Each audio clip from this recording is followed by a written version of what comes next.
राज्यामध्ये निर्माण झालेल्या इंधन टंचाईला तेल कंपन्यांचं धोरण जबाबदार असल्याचा गंभीर आरोप डीलर्सनं केलेला आहे। तेल कंपन्या मागणीनुसार इंधन पुरवठा करत नसल्यामुळे पेट्रोल पंप ड्राय होत आहेत। त्यामुळे इंधन कंपन्यांनी जाचक नियम व अटी न लावता सुरळीत इंधन पुरवठा करावा अशी मागणी पेट्रोल डीलर्सकडून केली जाते।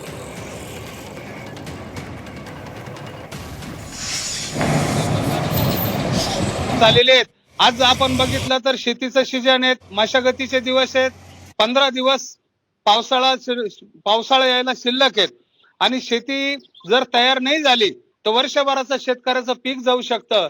शेतकरी पंपांवरती रांगा लावून आहेत, रात्रंदिवस पंपावरती डिझेलसाठी थांबलेले आहेत। तिसऱ्या दिवशी गाडी आल्यानंतर प्रचंड गर्दी उसळते आणि त्या ठिकाणी प्रचंड मोठ्या प्रमाणात गदारोळ आणि भांडणं सुद्धा चालू आहेत। म्हणून प्रशासनाला या ठिकाणी विनंती करणार आहेत, हा महिनाभर तरी शेतकऱ्यांच्या वर्षभराचं पीक उभं करण्याचे दिवस आहेत।